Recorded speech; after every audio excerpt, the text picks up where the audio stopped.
저와 엄마는 몹시 특이한 모녀입니다. 유복자인 저를 키우면서 엄마가 결심한 것은 제가 쓰러지거나 넘어진 후에 다시 일어나는 사람으로 키우겠다는 거였대요. 사람이 살면서 좌절을 안 할 수는 없지만 좌절 후에 주저앉아 있는 사람으로는 키우지 않겠다는 게 엄마의 결심이었다고 했습니다.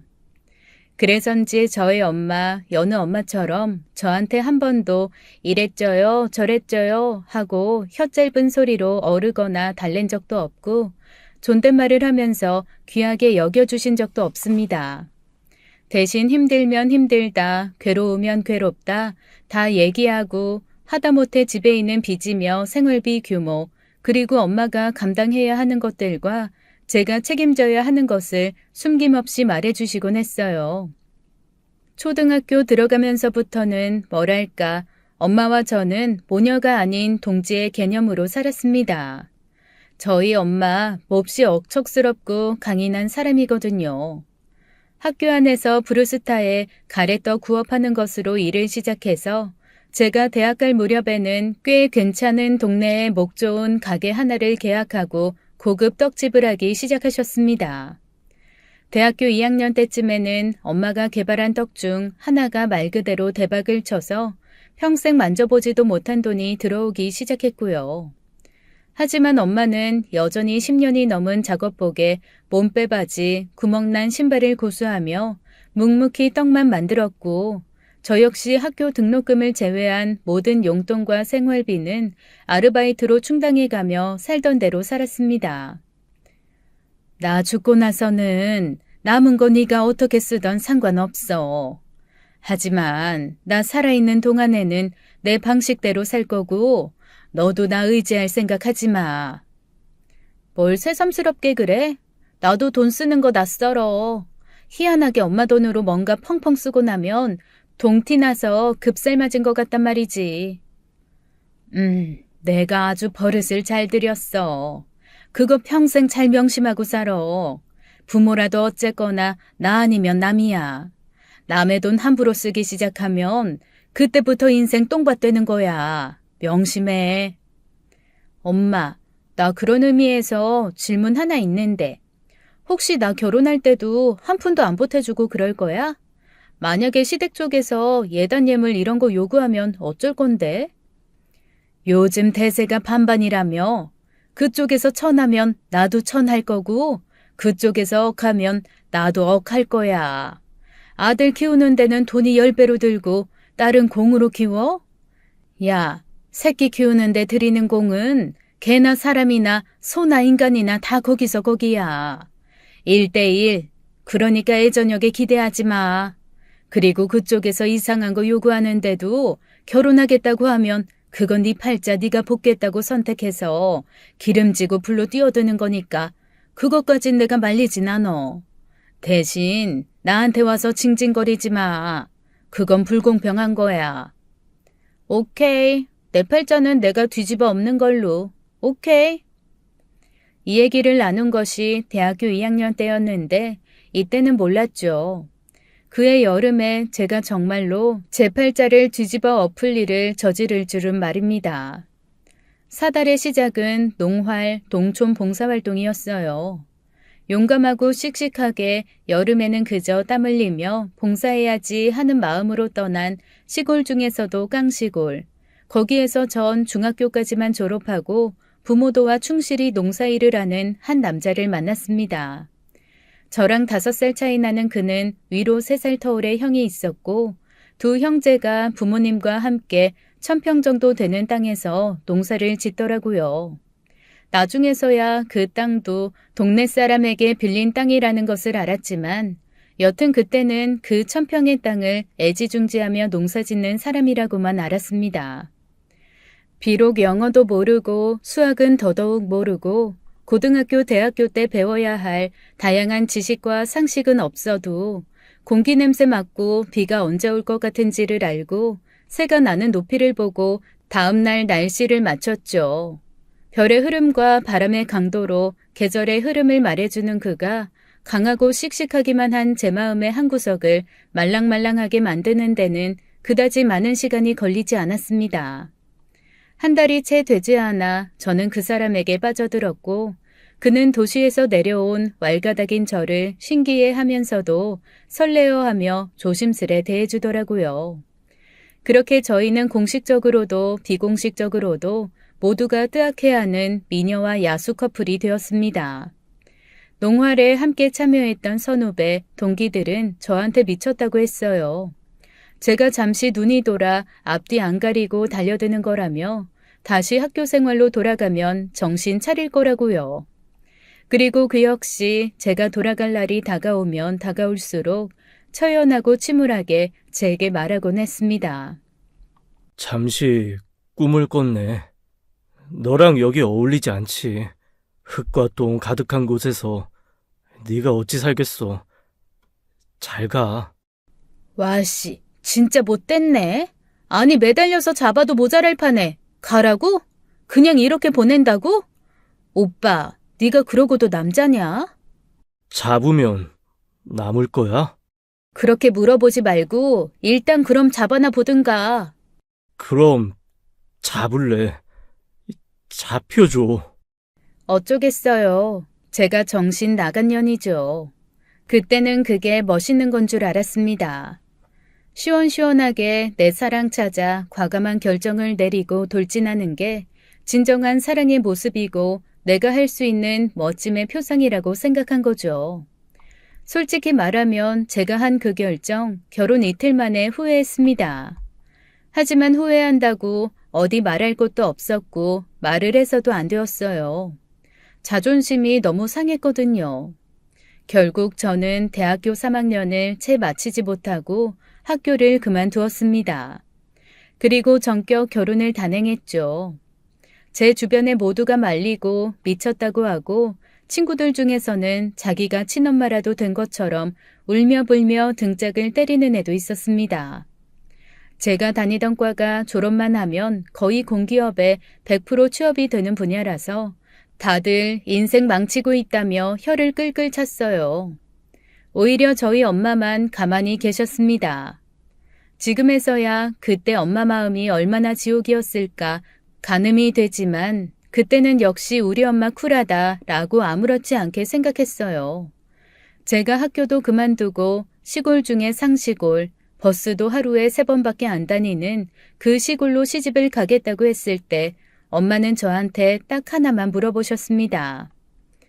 그게 진짜 네가 원하는 거야? 그 어떤 것보다도 이걸 원해, 엄마. 그럼 가. 결혼해. 그 다음부터는 일사천리였죠.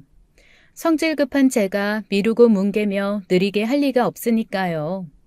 오히려 당황한 건 남편과 시댁이었습니다.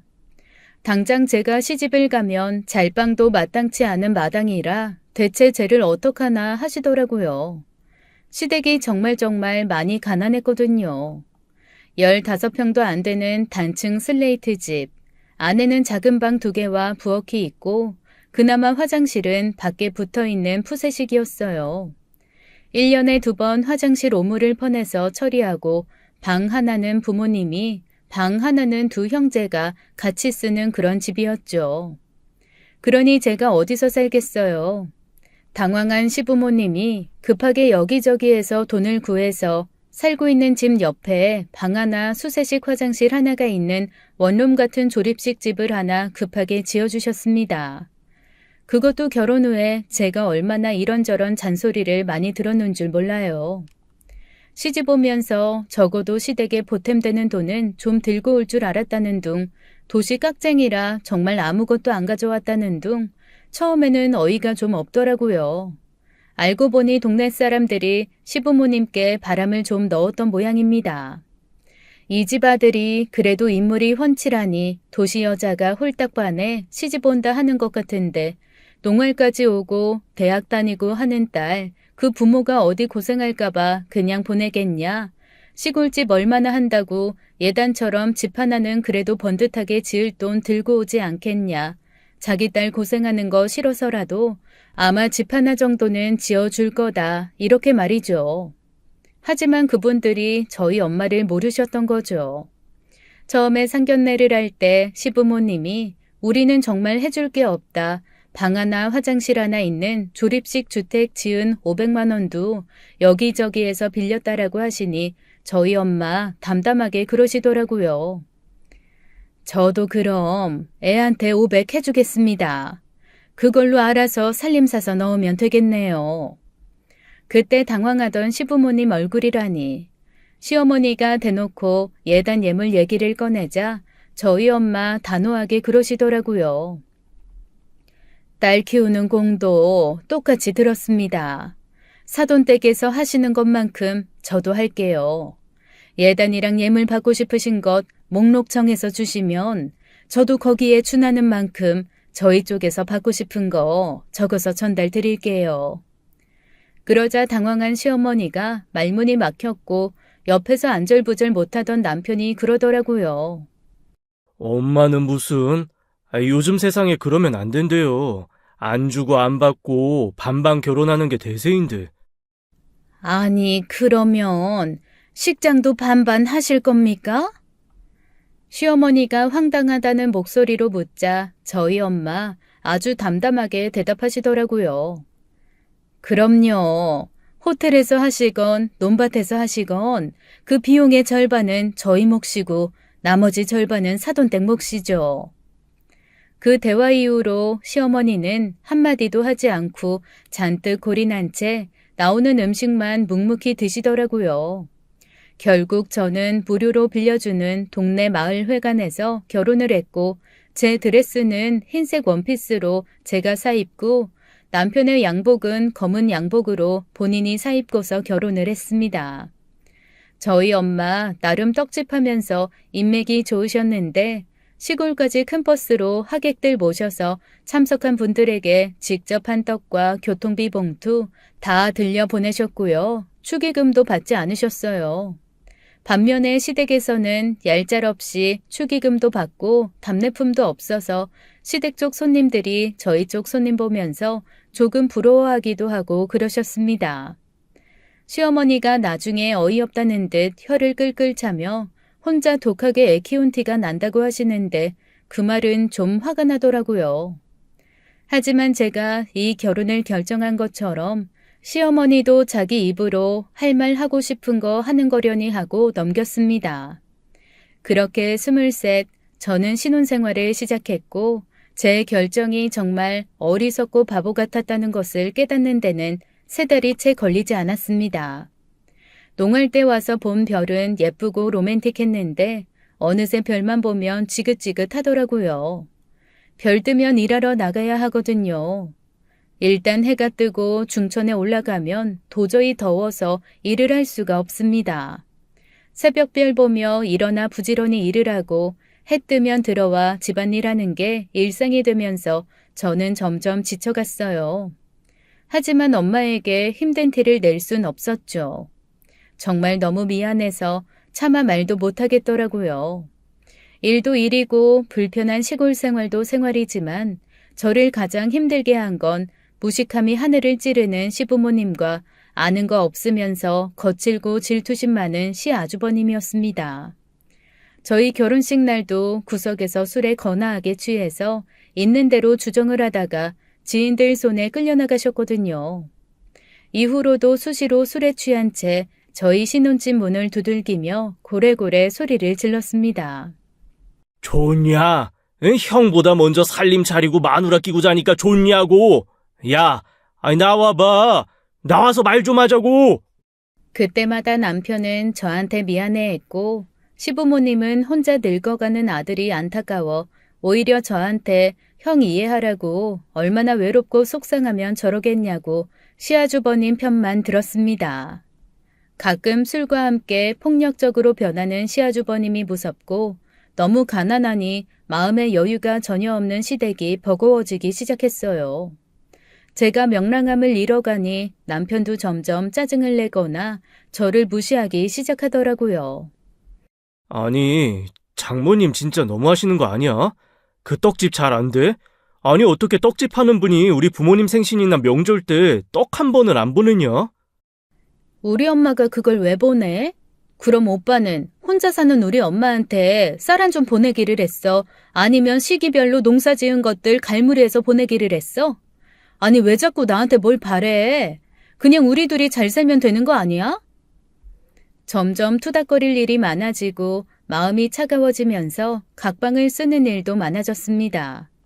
이거 이런 식으로 살아야 하나 싶은 생각이 밀려 들어왔지만 그럴 때마다 제 생각을 잡는 것은 엄마에 대한 미안함이었어요.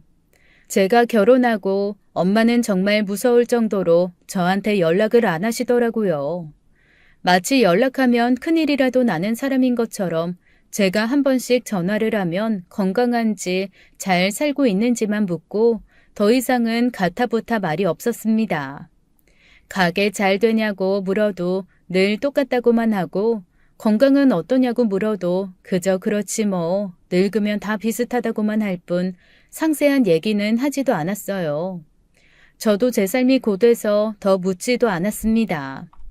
그렇게 하루하루 허덕이다 보니 뭔가 판단하고 결정할 시간도 흐지부지 넘긴 채로 어느새 1년 2년 지나고 결혼 3년 차에 접어들었어요. 그동안 친정에는 10번 언저리 다녀왔나 그것도 남편은 농사일이 바빠 못 가고 저도 당일로 다녀오거나 하루 정도 자고 온 게 전부였습니다. 한 번씩 볼 때마다 엄마가 유난히 늙고 나이 든 것 같아 가슴이 아팠지만 역시나 못난 딸은 눈앞의 삶이 바빠서 깊게 신경 쓰지는 못했죠. 시아주버님의 신경질은 점점 더 심해졌고 저는 도저히 집에 남아있는 시간을 견디지 못해서 시댁에 선언을 하고 하루 서너 시간 읍내로 봉사를 나갔습니다. 마침 마을 이장님이 권유를 하셨거든요. 주변 마을에서 사람을 모아 외국인 노동자에게 한국어를 교육하는 일을 해야 하는데 우리 동네에서는 의무적으로 한 명은 가야 한다나요? 그런데 젊은 사람도 없고 뭔가 배운 사람도 없는 마을에서 소위 제가 그나마 제일 인텔리였던 거죠. 시부모님은 제가 매일 3시간, 4시간, 즉 한나절을 꼬박 집을 비운다는 게 몹시 불만스러워 보이셨지만 이장님 말씀을 거스를 수는 없으신 듯 했습니다. 그 작은 마을에서 이장님 눈밖에 나면 여러모로 불편해지니 어쩔 수 없이 절 내보내실 수밖에요. 저한테는 그게 정말 큰 숨쉴 구멍이 되고 전환점이 되었습니다. 한 달 정도는 간단하게 어떻게 학습을 시켜야 하는지 교육을 받았고 그 다음에는 인근 마을에서 모인 사람들에게 한국어 교육을 해주었어요. 물론 제가 한국어 강사 자격증이 없기 때문에 혼자서 가르쳐주는 건 아니었고 강사 선생님을 돕는 보조교사 역할을 했죠. 사실 대학교 다닐 때 같은 과에 베트남에서 온 교환학생이 있었거든요. 그 친구랑 나름 마음이 잘 맞아서 서로 언어를 가르쳐줬던 적이 있습니다. 막 능숙하지는 않고 읽고 쓰지는 못해도 아주 가벼운 일상대화 정도는 베트남어로 가능한 상태였는데 그러다 보니 베트남에서 온 분들이 저한테 배우는 걸 훨씬 편하게 생각하더라고요. 한국어로 이해를 못하는 것들이 있으면 베트남 단어로 바꿔서 얘기해주고 하니까요. 그렇게 몇몇 베트남에서 온 사람들과 친해지면서 저도 다시 베트남어를 배우기 시작했습니다. 오랜만에 머리를 쓰고 공부를 하는데 세상에 왜 이렇게 재밌는 거예요? 그동안 살맛이 전혀 나지 않았다가 간만에 숨 쉬는 것 같더라고요. 그렇게 1년을 또 베트남어를 배우고 봉사활동을 하면서 무사히 보냈습니다. 1년 뒤 어학당이 제대로 자리를 잡고 자격증 있는 선생님들이 배치되면서 저의 봉사는 끝이 나고 말았지만요. 이장님이 마지막 날 저희 시댁에 와서 그동안 정말 제가 고생이 많았고 제일 인기 좋은 봉사자여서 아주 자기가 다 어깨가 들썩했다고 이 집 며느리 아주 훌륭하다고 치켜 세워주시는 바람에 제가 밖으로 나가는 것에 대한 불만 가득했던 시부모님 말이 쑥 들어갔어요. 그렇지만 나중에 그러시더라고요. 앞으로 또 비슷한 일이 있으면 제 선에서 거절하라나요? 그래서 속으로 거절을 왜 하냐 무조건 뛰쳐나갈 거다라고 생각하며 일단은 고개를 끄덕였습니다. 그 1년 동안 남편과는 더 멀어졌어요. 틀에 박혀 발전 없는 삶을 사는 그와 뭔가 배우고 새로운 것을 경험하는 걸 좋아하는 저는 아무리 노력해도 메꿀 수 없는 간극이 있더라고요. 그래도 딱히 악한 거 아니고 저한테 못되게 구는 것도 아니어서 그냥 이 정도면 같이 살만하다 하고 사는 거였죠. 그렇게 살던 어느 날 시어머니가 갑자기 저를 부르시더라고요. 그러면서 형님이 들어올 거라는 통보를 하시는 겁니다. 순간 좀 당황했어요. 아니 보통은 내 시아주버님이 결혼하게 되었다랄지 큰애가 장가간다라고 얘기를 하지 형님이 들어올 거라고 통보를 하지는 않잖아요. 그래서 제가 어머님에게 물었습니다. 아주버님 결혼하신다고요? 아니 언제 연애를 하셨대요? 그랬더니 어머님이 뭔가 망설이다가 대답하시더라고요. 아니 저기 연애는 아니고 그냥 데리고 살 여자가 생겼어. 궁금증이 풀리지 않아서 어머님께 재차 물었습니다. 그러니까 그 여자가 어디서 갑자기 생겨요? 그랬더니 어머님이 살짝 짜증을 내면서 그러시더라고요. 국제 결혼이라고요. 그제서야 느낌이 왔습니다. 시아주버님이 나이가 40이 넘고 50 가까이 되도록 결혼을 못할 것 같으니 외국인 며느리를 들이시려는 거였죠. 그래서 그냥 어머님 마음이라도 편하시라고 요즘에는 국제결혼 많이 한다 봉사하면서 보니까 오히려 외국인 분들이 훨씬 열린 마음으로 순수하고 다정하신 부분들이 있더라. 굳이 국적이 같을 필요 있냐? 그냥 서로 행복하게 잘 살면 되지요 라고 말을 했습니다. 그랬더니 어머님이 영 탐탁치 않는 얼굴로 그러시더라고요. 아유, 도시에서 며느리가 들어와서 어디 지 친구나 좀 참한 거 있으면 소개시켜줄까 하고 기대했는데 그런 센스도 없고 어쩌겠니? 불쌍한 우리 큰애 그래도 장가는 가서 총각딱지는 떼야지. 그 순간 소름이 돋았습니다. 그러면서 결혼 초부터 시아주버님이 저만 보면 했던 농담 같은 말들이 떠올랐어요. 저한테 그랬거든요. 지난번에 결혼식에 와서 부케 받은 친구는 뭐 하는 애냐? 시골에 한번 놀러 오라고 해서 자기가 고기 구워주겠다 같은 말도 몇 번 하고 왜 저한테 친구들이 한 번도 안 놀러 오냐고 별 많이 보일 때 오라고 한 번 초대하면 자기가 산 중턱에 캠핑장처럼 텐트 치고 대접 한번 하겠다고 한 적도 있습니다. 그렇게 몇 번 얘기하다가 농담처럼 저한테 여동생이 있었으면 겹사돈도 괜찮다는 말까지 해서 그때는 제가 좀 기분이 언짢아서 그냥 어휴 여동생 없어 다행이네요 라고 하며 넘어가긴 했거든요. 그렇게 한 1년은 제 친구 타령, 여동생 타령을 하다가 그 다음부터는 술 먹고 주정하는 걸로 노선을 바꾸더니 그게 아마도 저도 모르게 이 집 식구들끼리 얘기한 것들이 틀어져서였나 보더라고요. 아이고 언감생심, 전화 눈 돌고 미쳐서 학교도 그만두고 이 시골 구석에 처박혔지만 제가 친구까지 데리고 들어와서 평생 무슨 원망을 들으려고 그런답니까? 진짜 어이가 없어서 아주버님이 결혼한다는 말보다 시어머니의 그 한마디가 저를 멍하게 만들더라고요. 아니 그러면 제가 제 친구를 이 시골로 끌어들여서 아주버님하고 소개시켜주기를 바랐다는 거예요? 아니 왜? 제가 뭐가 어때서? 말이야 바른 말이지. 네 남편보다 풍채도 더 낫고 일도 잘하고 얼굴이 복도 가득한데 왜 네 친구들은 다 너무 잘나서 우리 큰애 정도는 눈에도 안 찬다니? 아이고 기가 막혀서 정말. 정말 꿈에도 생각하지 못한 거였는데 그걸 몇 년 동안 저한테 기대하고 계셨다는 것 자체가 너무 소름 끼치고 놀랄 일이었습니다. 그런데 이렇게 진지하게 따지고 드는 시어머니에게 저도 발끈하면 정말 똑같은 사람 될 것 같아서 그냥 웃으면서 농담처럼 대답했어요. 아우 어머니 요즘에 누가 시골로 시집을 와요. 저 여기 시집 올 때도 제 친구들이 얼마나 뭐라고 했는데요. 그랬더니 시어머니가 발끈하면서 그러시는 겁니다. 아니 너는 네가 좋아서 시집 와놓고 지금 와서 이런데 어떻게 시집 오냐 그러면 어떡하니? 너도 참 이상하다. 너 그리고 내가 단단히 하나 일러둘 게 있어. 아무리 너보다 나이 어리고 외국인이라고 해도 너보다 형님이니까 깍듯하게 형님으로 모셔.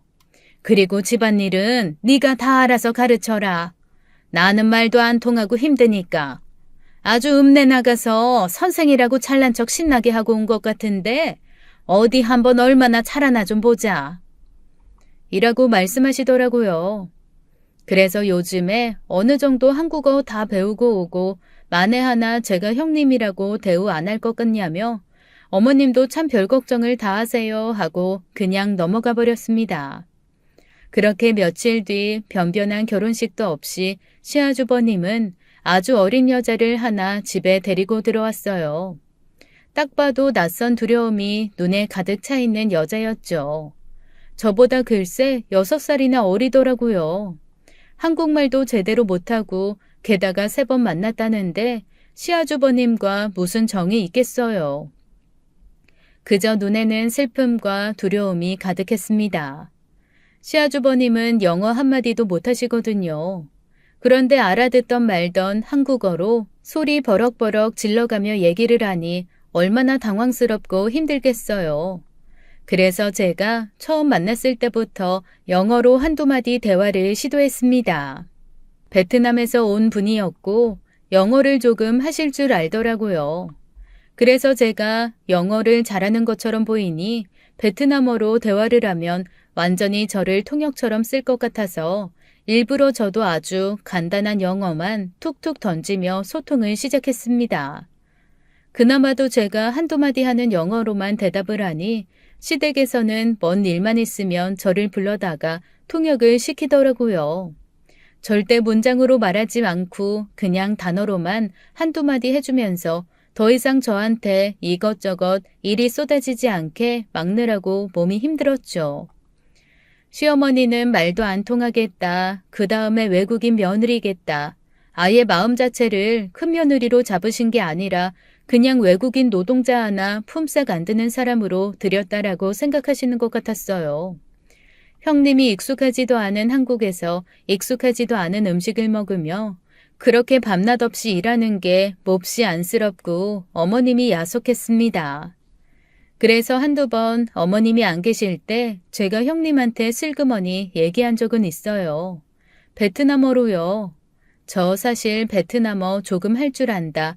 그런데 어머님이 아시면 이것저것 나한테 너무 많이 시킬 것 같아서 베트남어 모르는 척하는 거라고 말이죠. 그런데 형님이 너무 답답하고 속상하면 그냥 나한테 털어놔도 된다. 나는 형님 편이다라고 말했더니 글쎄 갑자기 저를 붙들고 펑펑 우는 겁니다. 일단 제 입에서 베트남어가 나오니까 너무 놀라더라고요. 그러면서 눈에 눈물이 차오르고 결국에는 주저앉아서 미친 듯이 통곡을 하는데 그 눈물의 의미도 마음이 어려움도 충분히 이해가 돼서 저도 눈물이 날 지경이었습니다. 간신히 눈물을 그친 후에는 미친 듯이 베트남어를 쏟아내는데 사실 3분의 1도 못 알아들었어요. 그런데 형님으로서는 그래도 자기 말을 조금이라도 알아듣는 사람 앞에서 뭔가 속을 털어놓고 싶으셨나 봐요. 그냥 얼마나 그 마음에 외롭고 쓸쓸함이 가득 차 있을까 싶어서 위로하고 다독여주는 것밖에 제가 할 게 없더라고요. 그렇게 형님과 제 사이에는 식구들이 모르는 기묘한 연대가 쌓여갔습니다. 형님도 눈치껏 저한테 베트남어나 영어 문장 쓰지 않고 단어로만 툭툭 던지면서 둘이서 약간 암호 교환하듯이 그렇게 눈빛과 말을 교환하며 살기 시작했어요. 시아주버님은 제 생각대로 역시나 다정한 남자의 모습은 아니었습니다. 형님을 때리는 것 같기도 했고 조금 학대받는 느낌도 들었어요. 저는 그때마다 참지 마라, 경찰서를 가자라고 했지만 형님은 고개를 설레설레 흔들더라고요. 자기는 어떡하든 여기에서 잘 살아야 하고 조금이라도 돈을 모아서 집에 보내야 한다는 겁니다. 그러면서 생활비를 너무 조금 줘서 자기가 돈을 모을 수 없다고, 그래서 집에 돈을 많이 보낼 수 없다고 눈물을 뚝뚝 흘리더라고요. 그래서 제가 약속했죠. 어떡하든 형님이 조금이라도 돈을 모을 수 있게 내가 도와주겠다고요. 같이 가서 일단 통장부터 만들자고 했더니 시아주버님이 통장을 만들어줬다는 거예요. 그래서 제가 그 통장 한번 보자고 했습니다. 와, 그런데 세상에 통장을 만들었다고 보여준 게 글쎄 자기 통장에 종이로 형님의 이름만 오려붙여서 거짓으로 만든 통장이더라고요. 결국 매달 돈 주겠다고 한 게 형님 통장이 아니라 아주버님 통장으로 들어가고 있었던 겁니다. 눈 가리고 아흥도 아니고 조삼모사도 아니고 너무 양아치다 싶었어요. 그래서 형님한테 대체 한 달에 얼마를 준다고 했냐 말해봐라 라고 했더니 그나마도 한 달에 30만 원 준다고 했다네요. 그것조차 안 주겠다고 통장 속여 빼돌리는 인간이라니. 제가 진짜 치가 떨렸습니다. 그래서 제가 이 통장 형님 통장 아니라 아주버님 통장이다. 형님 속았으니까 일단 나랑 같이 가서 통장 만들자고 했습니다. 바로 그 다음날 형님 손 붙들고 어머님 아버님 그리고 두 남자 몰래 읍내에 나가서 통장을 만들고 들어왔어요. 그리고 통장은 제가 가지고 있으면서 제가 생활비로 받은 돈에서 조금씩 빼돌리고 모아서 한 달에 50은 저축해 주겠다고 약속했습니다. 식구들이 저한테는 돈 주는 거 못 속이니까요. 생활비 좀 더 받고 동네에서 일당으로 일한 거 받아서 모으면 충분히 모을 수 있는 돈이거든요.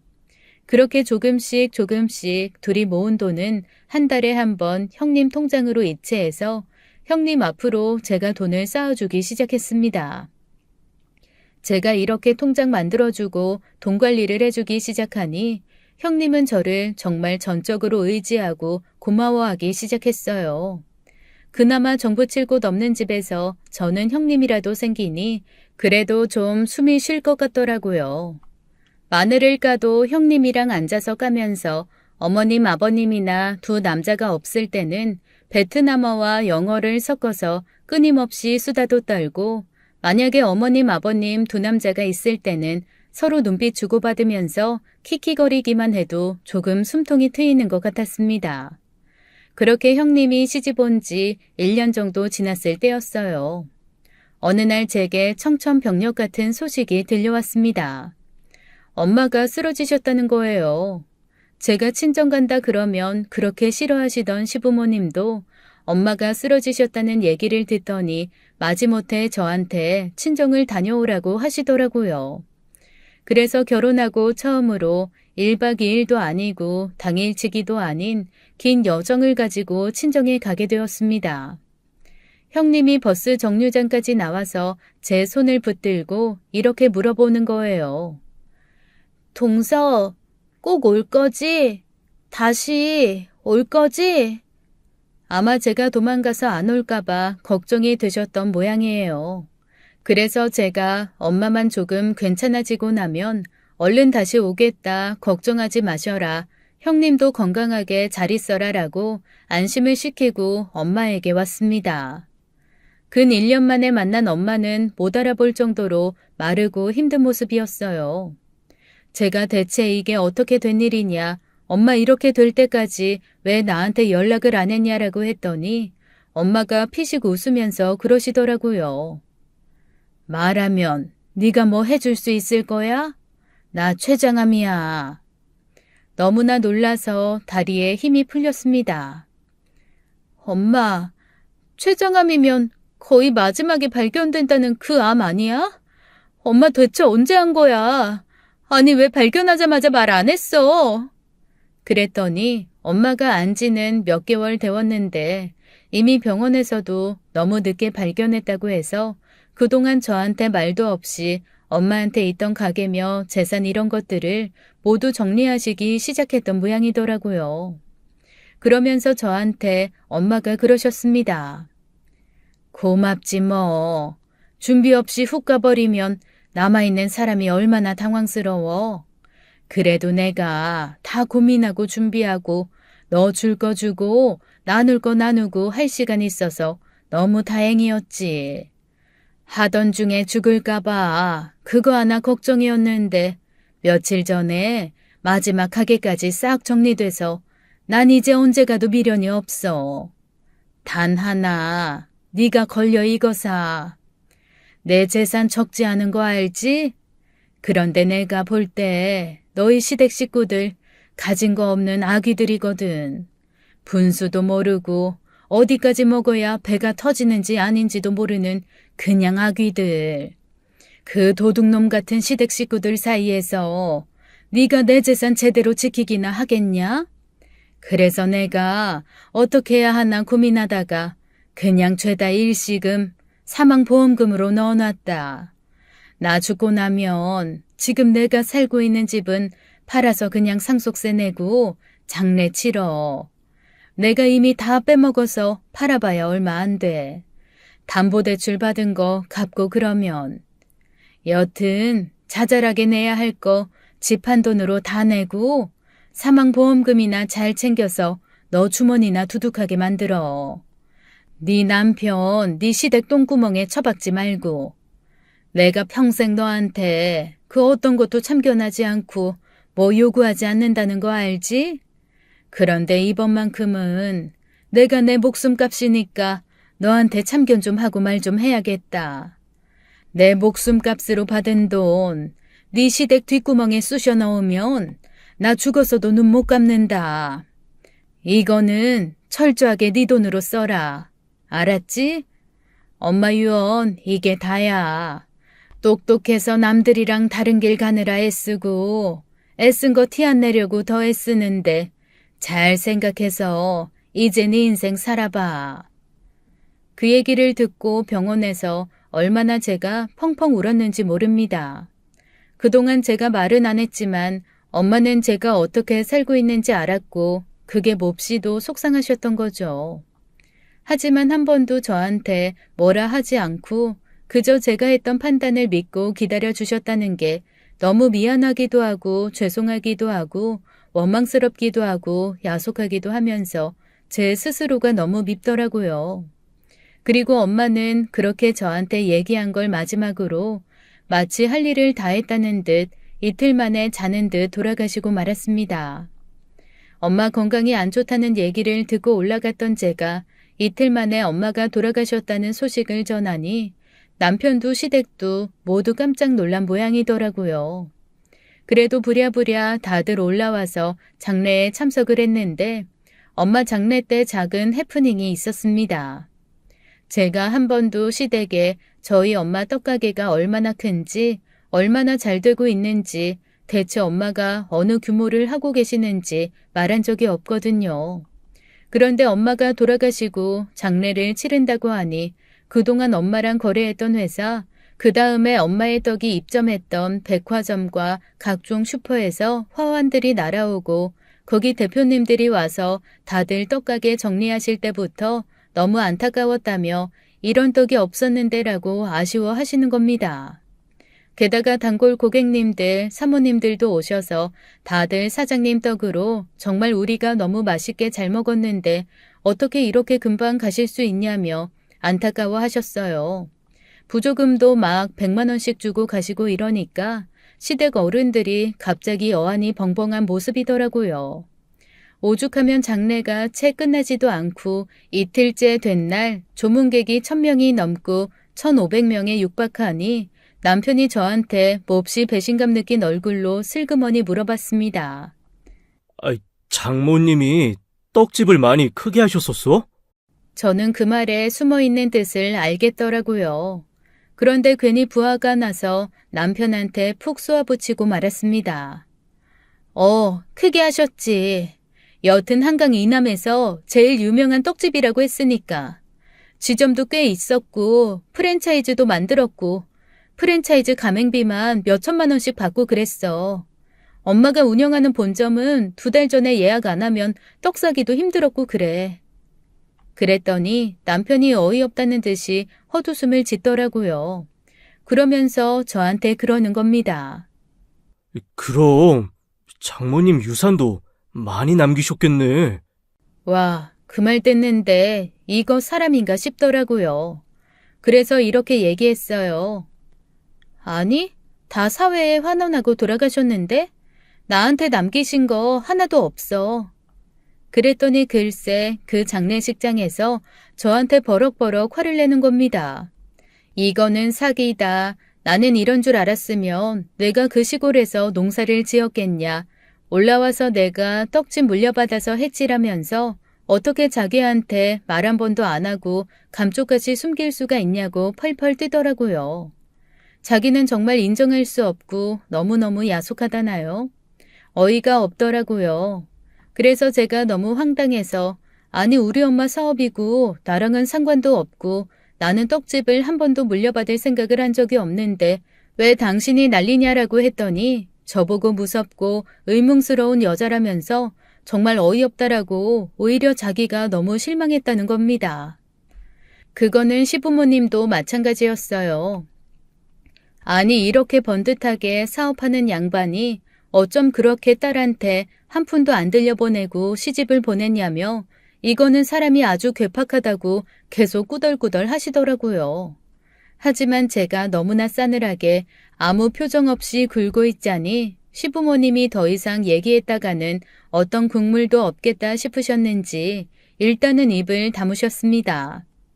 그렇게 저희 엄마의 장례는 제가 생각한 것보다 훨씬 더 성대하게 치러졌어요.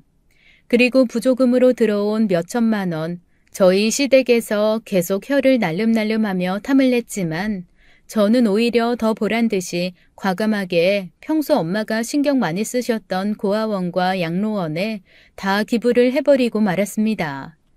시부모님이 정말 펄펄 뛰셨지만 어차피 시댁 쪽에서 들어온 부조금은 딱 60만 원이 전부였거든요. 그 60만 원 돌려드리고 나머지는 엄마 유언이라고 얘기하면서 모두 기부를 해버렸어요. 그리고 그날부터 시댁에서 은근히 저를 신경 쓰면서도 제 눈치를 보고 그러면서도 뭔가 희한하게 굴더라고요. 계속 저희 엄마가 뭐 남기신 거 없느냐, 보험 드신 거 없느냐 물어봐서 보험 드신 거 있다. 그것도 다 엄마 유언대로 처리할 거다라고 했더니 대체 얼마냐, 어느 정도냐 코치코치 캐묻는 겁니다. 절대 말 안 했죠. 제가 왜 말을 해주겠어요. 그런데 문제는 제가 잠시 전화기를 놓고 부엌에서 뭔가를 하고 있을 때 저한테 온 보험사의 문자를 남편이 본 겁니다. 저희 엄마 사망보험금이 꽤 컸거든요.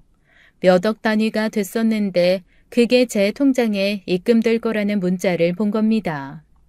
남편이 저한테 갑자기 화색이 돈 얼굴로 뛰어오면서 이렇게 사망보험금이 많았냐, 이 돈으로 우리 한번 좋은 집도 사고 식구들끼리 먹고 살 사업을 해보자라고 하는 겁니다. 그래서 제가 남편한테 처음으로 난리를 부렸어요. 우리 엄마 목숨값으로 왜 내가 집을 사고 왜 사업을 하는데 쓰냐고 말이죠. 이거는 내가 엄마가 말한 대로 쓸 거다.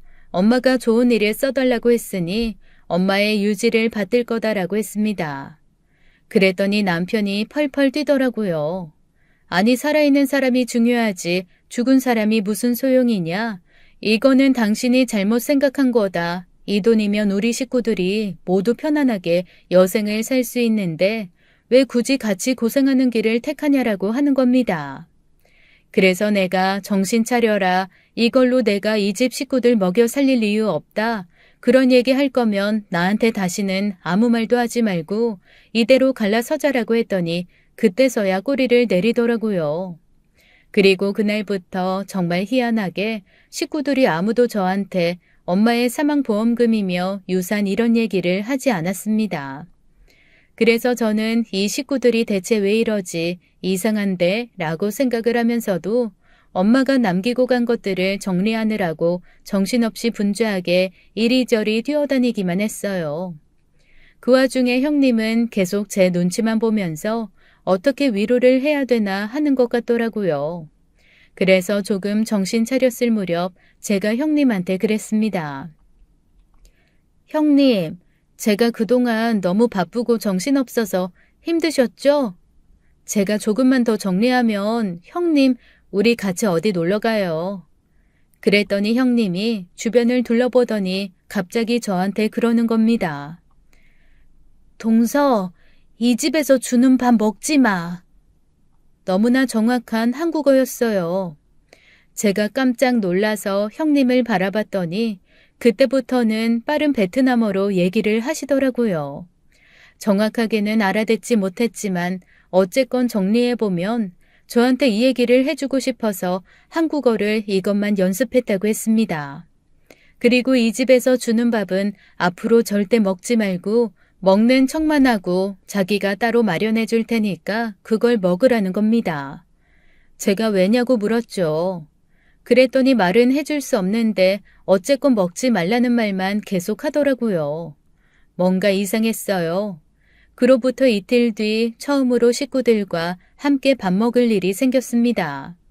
제가 여느 때와 같이 밥상을 차리러 갔는데 갑자기 시어머니가 자기가 하겠다는 거예요.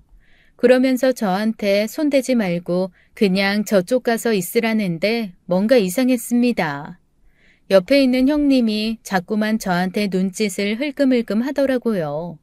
그렇게 어머님이 밥상을 차리셔서 제가 밥상 앞에 앉은 다음에 제 밥그릇을 들고 남편과 바꿨습니다. 그러면서 남편한테 이렇게 얘기했죠. 내 밥이 좀 많네. 당신 거랑 바꿔야겠다. 그랬더니 갑자기 온 식구가 벌떡 벌떼처럼 일어나면서 남편 밥그릇을 낚아채서 이러는 겁니다. 특히 시어머니는 눈에 띄게 당황한 모습으로 허둥지둥 하시더라고요. 아유, 그러면은 저기 새로 푸면 되지. 그리고는 제가 손댈 새도 없이 제가 바꿔놓은 남편 밥그릇을 들고 쏜살같이 부엌으로 가서 남편한테 다른 그릇에 밥을 떠다 주더라고요. 아, 뭔가 느낌이 왔습니다. 보통 그릇까지 바꾸지는 않는데 이거 이상하다 싶었죠. 그래서 물을 가지러 가는 척하면서 부엌을 한번 쓱 살펴봤습니다. 평범한 밥이라면 그렇게 쓰레기통 옆에 두지는 않을 거라는 생각이 들었어요. 그래서 얼른 비닐봉지에 그 밥을 한 움큼 담았습니다. 그리고는 몰래 주머니에 숨겨서 밖으로 나갔죠. 그 밥을 길가에 슬쩍 놓아두고 몇 시간 뒤에 가보니 글쎄 길고양이 한 마리가 피를 토하고 죽어 있는 게 아니겠어요? 그 밥을 먹고 죽은 거였죠. 그제서야 왜 형님이 저한테 시댁에서 주는 밥을 먹지 말라고 했는지 정확하게 알겠더라고요. 저는 그대로 비닐에 남아있던 밥을 들고 경찰서로 가서 신고를 했습니다. 경찰에서는 신고 후에 바로 출동해서 조사에 들어갔죠. 조사 결과 시부모님과 남편 그리고 시아주버님이 공모를 해서 저한테 쥐약과 농약이 같이 섞인 밥을 먹여 저를 없애버린 후에 저한테 들어온 엄마의 모든 유산과 사망보험금을 남편이 차지할 계획이었더라고요. 사실 처음에는 다들 펄쩍 뛰었습니다. 그런 일도 없다. 그 밥이 우리 밥이라는 증거가 있냐. 며느리가 미친 것 같다는 등등 벌떼처럼 들고 일어나서 범행을 모두 부인했어요. 그런데 결정적인 증거가 나오고 말았습니다. 그 증거를 듣고는 다들 입을 꾹 다물면서 한마디도 못하더라고요. 바로 모든 범행을 논의하던 것을 글쎄 저희 형님이 녹음을 한 것입니다. 형님이 한국말을 제대로 알지는 못하지만 만날 서로 툭툭거리면서 다투고 싸우고 서로 싫은 소리만 해대던 그 네 명이 모여서 뭔가 쑥덕거리는 걸 듣고 아, 이거 뭔가 이상하다 싶었답니다. 그리고 아무리 한국말을 몰라도 농사일을 1년 넘게 한지라 쥐약, 농약이라는 단어는 알고 제 이름도 아니까 느낌이 좋지 않았다고 하더라고요. 그런데 식구들은 모두 형님이 한국말을 전혀 못한다고 생각해서 그 앞에서는 일절 말조심을 안 하거든요.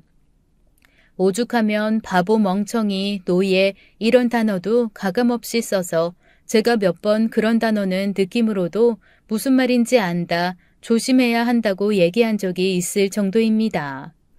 그때마다 그걸 어떻게 하냐 그냥 귀머거리다 생각하고 편하게 살 거라면서 그렇게 제 말을 무시하시더니 결국 자기네들 발등을 찍은 거죠 뭐.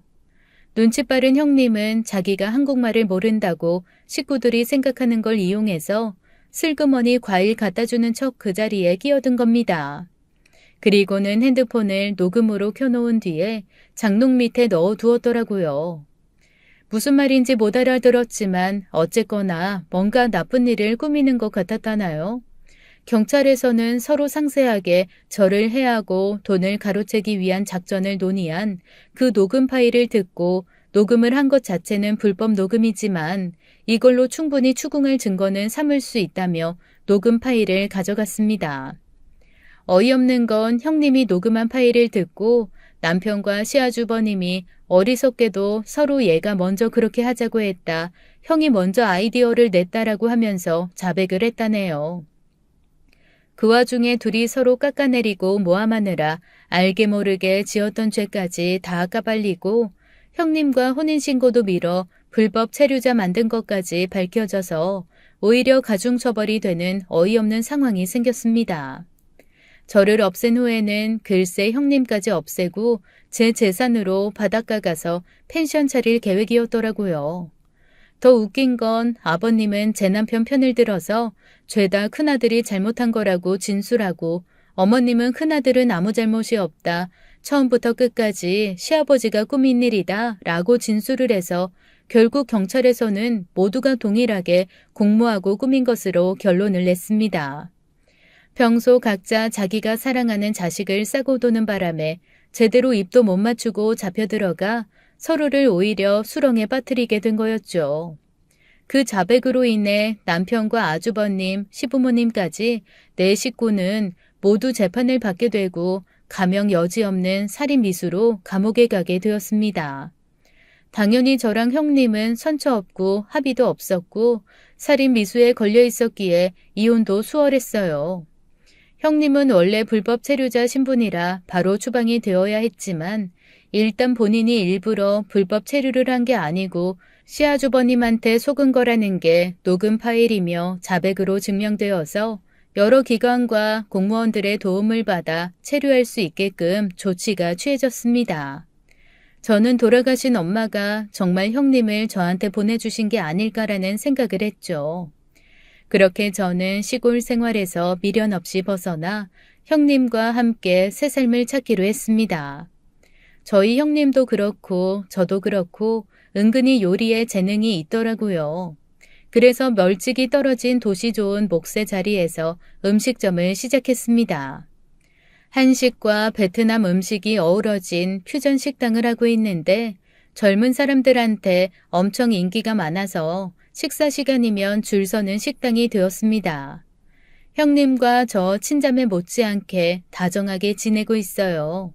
감옥에 있을 4명의 전 시댁 식구들은 싹 있고 저희는 나름대로의 삶을 꾸려나가며 행복하게 지내고 있습니다. 형님한테 정말 고마운 게 엄마 돌아가시고 첫 제사가 막 재판 끝나고 가게 계약을 할 때쯤 정말 정신없을 시기였거든요. 저도 이맘때가 제사인데 하는 생각만 하고 정확한 날짜조차 파악을 못한 채 정신없이 하루하루 닥친 일을 해결하며 이리 뛰고 저리 뛰고 있었어요. 그런데 글쎄 형님이 한국 사람보다 더 한국 사람처럼 상다리가 부러지게 제사상을 차려주신 거 있죠. 아니 세상에 태어나서 그렇게 큰 문어도 처음 보고 애기 머리통만한 배랑 사과는 대체 어디서 구한 건지 제사상에 바나나도 올라가 있고 두리안도 올라가 있고 쌀국수랑 육개장 나란히 놓여 있고 떡도 5종류가 산더미처럼 쌓여 있어서 대체 이 제사상의 국적이 어딘가 싶었는데 형님이 그러시더라고요. 엄마한테는 이제 베트남 딸도 있으니까 엄마 베트남 음식이랑 과일 드셔야 돼. 그래서 제사상에 베트남 그리고 한국 다 있어. 그 말을 듣고 저는 형님 끌어안고 정말 오래오래 울었습니다. 그렇게 국적 불문의 상색에 이어놓은 큰 제사상 차려 엄마에게 인사를 드렸어요. 오늘도 형님과 저는 베트남어, 영어, 한국어를 섞어가며 서로 깔깔 웃으면서 음식 재료를 다듬고 있습니다. 조만간 분점도 하나 낼 예정인데 예전에 제가 가르쳤던 외국인 노동자 중 한 분이 독립해서 그 가게를 할 예정이에요. 어떻게 서로 연락이 되어 저희 가게에서 아주 성실하게 아르바이트를 했거든요. 그분 역시 시댁에서 제대로 대접을 안 해줘서 뛰쳐나온 후 비자 때문에 고생하다가 저희를 만난 거라 얼른 취업시키고 비자 문제 해결하고 가게에 있는 쪽방에서 숙식할 수 있게 해주었거든요. 손맛도 좋고 열정적이라 독립시키고 또 다른 분 소개받아서 일 가르칠 예정입니다. 어쩌다 보니 한 분 한 분 외국인 노동자를 받아들여 독립시키게 되더라고요. 올 여름에는 형님과 함께 고향에 내려가려고요. 그동안 보낸 돈으로 번듯하게 집 지었다고 사진이 와서 형님과 직접 가서 보기로 했습니다. 형님의 부모님도 한국에서 있었던 자초지종 다 듣고 아시거든요. 저한테 한국 딸이라고 부르시는데 한국 딸 오면 정말 맛있는 거 많이 해주시고 좋은 곳 구경 많이 시켜주신다고 해서 기대 중입니다.